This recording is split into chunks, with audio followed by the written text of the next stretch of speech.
Welcome to this video. Thank you so much for tuning in, sharing in this now moment with myself and with one another. If you haven't seen these videos before, welcome back if you have. My intention is unity and oneness in the highest levels of love light. I just want to go into a little car flow with guides, and kind of just drop in and see what the energies have to express and share for today. Yeah. So I'm just going to invite everybody just to kind of drop into your heart space and feel into your bodies. Noticing how you feel is very important. Allowing yourself or giving yourself permission just to be open to receive and just kind of letting go. Taking a deep breath in and a nice long exhale. And recognizing that we always have the choice for how we respond to any given situation. We have the choice on how we are to express ourselves for the most part. If you want to look at it as everything being given an opportunity for self-expression. And so during these times of great calamity, if one sees it that way, or great change, we might invite everybody to feel into the changes that are going on inside of their own body. We invite you to feel into what's going on inside of you in order to, again, reassess and integrate all of the charge, let's say, that has been given away, or the distorted charge or the energies that we have been charged with, so to speak, from either our own energy distortions, self-judgment, or judgment and distortions through our perspective of others. And we share this because it is a tumultuous time for many. Many of us are starting to pick up on those energies that others are projecting, and we become more sensitive to one another. As these sensitivities increase, so too does our expansion, our sense of who we are, but also all of our emotions and that are attached to certain expressions, or so too do our emotional attachments at times, especially if we have not given ourselves the opportunity to release and clear out those emotional attachments. Many of us are attached emotionally to a particular story, a particular person, a particular player in the game that is being played out on the main screen that many of us are witnessing right now. Many of the programs that are being played out are merely looping cycles and patterns that have been played out time and time again, it being presented as a different presentation of something new. When in actuality, most of it is not new. It is just now being brought to the surface. Many of the things we are learning about are from a long, long time ago in a land far away, or so it seems. And we will play with this for a moment. So I'm being called to talk about distortions. What the guides are talking about is the energy or the charge that's disrupted in our bodies. So when I'm doing an energy session, I'm talking about moving the energy around. I bring up the fact that sometimes it's emotional, mental, thought patterns, memories held in the cellular matrix of the body that is essentially blocking the charge, the energy to conduct. And that's what they're referring to as far as conductive energy. So we are being called to really expand our emotional immaturity, maturity, not immaturity. So what they're saying is, like, we're being called to be more emotionally mature, because this maturation process must be up leveled in order to match this higher process of maturity. And we're going to be called to play with this at a different time, but I'm just being called to stay in flow right now. So for many, we think that emotional maturity means keeping things held inside and acting as if everything is fine when it clearly isn't. And that is not the emotional maturity that this guidance team is necessarily referring to. It has more to do with our response to the circumstances, people, places, and things that we are continually interacting with. Because this is a choice, this emotional responsibility in which we have been gifted, so to speak. It's one of our human gifts, helps us to field through the life that we are weaving, to field through the energetic components that we are in the process of understanding, of interpreting, and so on and so forth.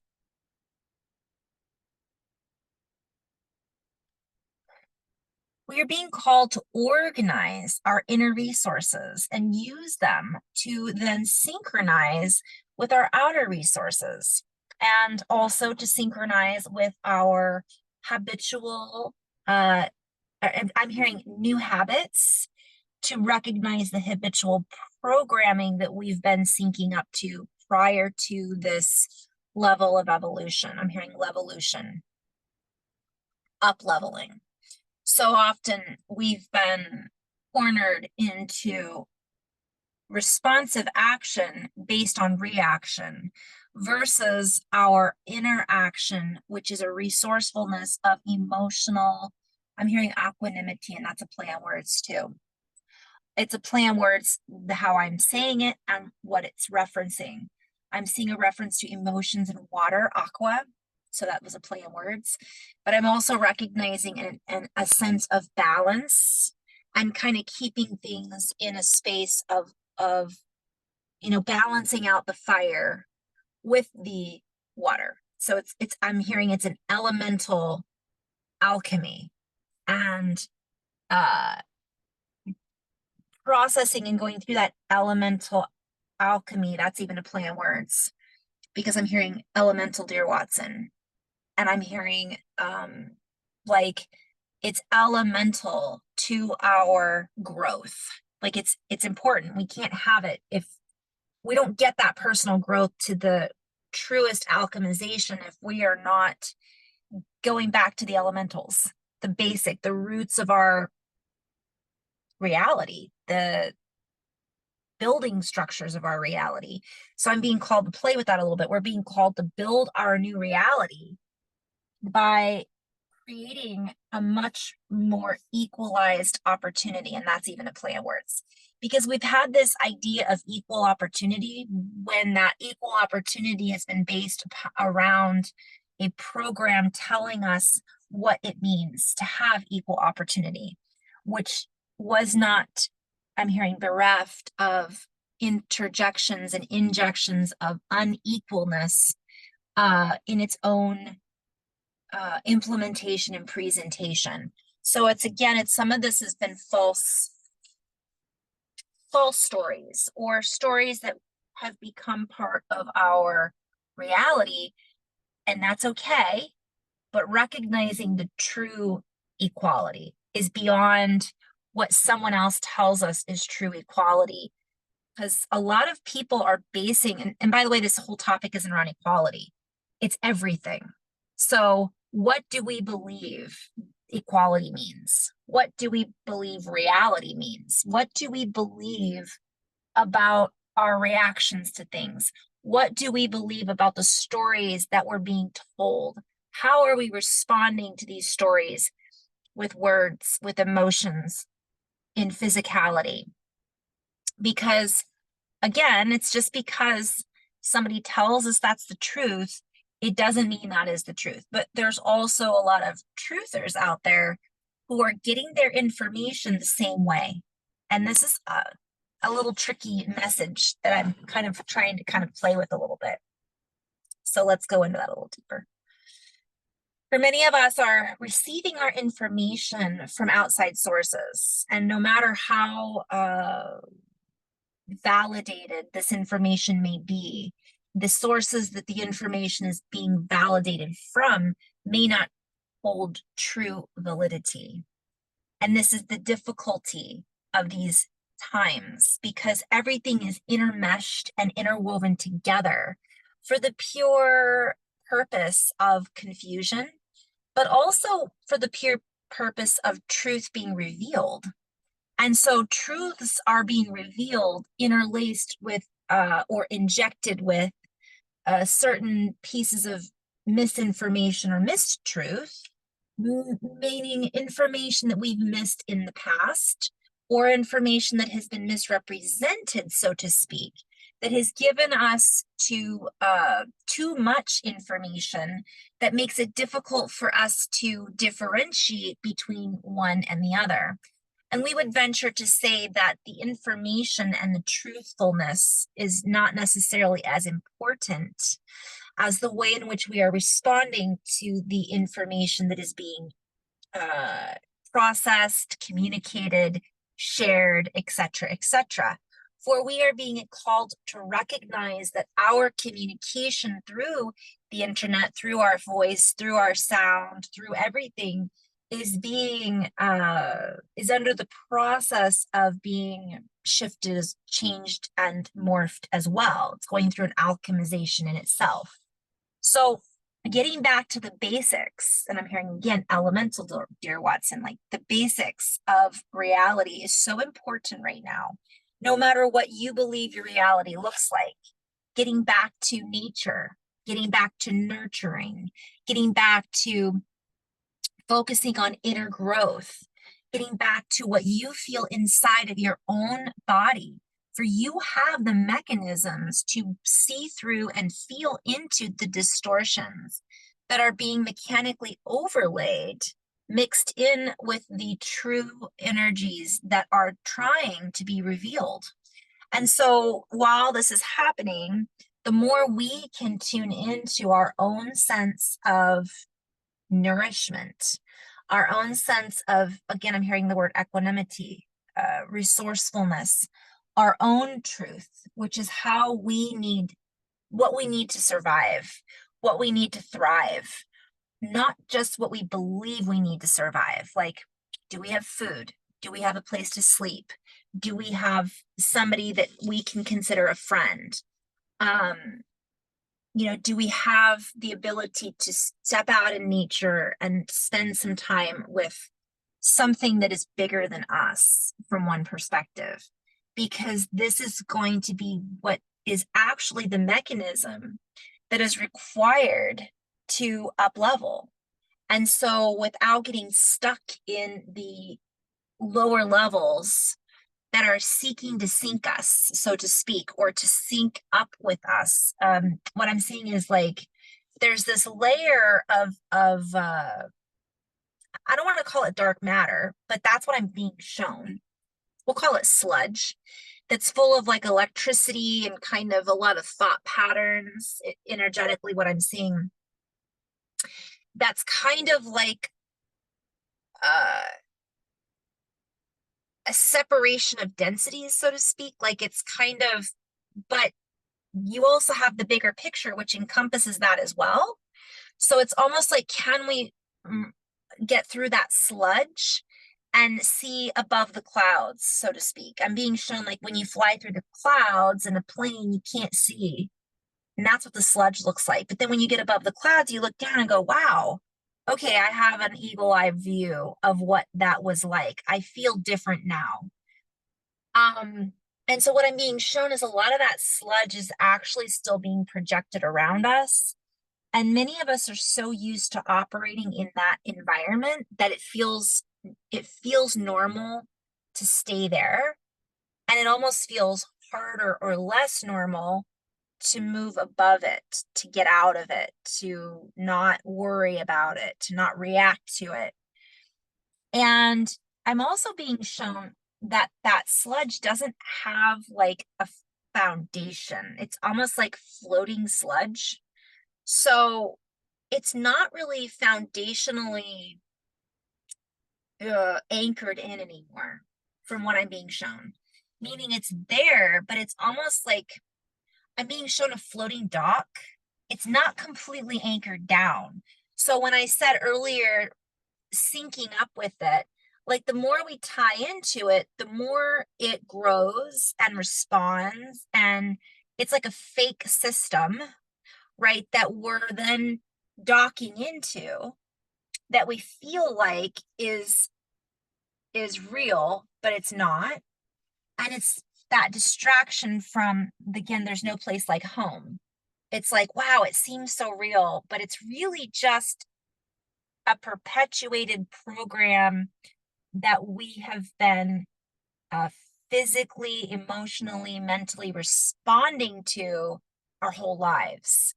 So it's familiar, even though it's yucky, but it feels like it's real and it's not. So mixed in with that are the other things that are kind of like looking to dissolve that, which is light and love and compassion and forgiveness and um authenticity, right? Being speaking what we feel from a heart-centered space, not necessarily speaking from anger, judgment, blame, all of that stuff. Whew. And so mixed in with this overlay, we'll say, is our remnants of fears long gone by. That's a play on words, long gone by. So it's a lot of stuff from the past, and I'm being shown that oh, I'm being shown so much, but it's like when there's been a battle and all that residual residue energy gets stuck in the battlegrounds. It causes that's kind of what I'm seeing. That's what it is. And when we are shifting our frequency, when we're coming out of self-doubt and we're finding ourselves, literally finding what really makes us feel happy and grateful and expansive amongst all the muck, and actually having compassion for humanity and what we're all going through, it creates an overlay of its own. So I'm being shown another layer. It creates this overlay of its own that allows us to make the appropriate adjustments to, I'm seeing be of this world, not in it. I'm seeing a lotus flower, right, that comes up above the water. And it allows us to grow even while being encased within this particular soup that we're working through currently. And so letting go of our expectations as always around how that needs to look, and being open instead of what we're feeling in every moment throughout the day, being open to what we're sensing, being open to recognizing manipulation and working with those manipulations in a deeper understanding and knowingness, so we can recognize where we've manipulated ourselves or where we've compromised, where we didn't necessarily realize we were compromising, or just, so I hope that makes sense.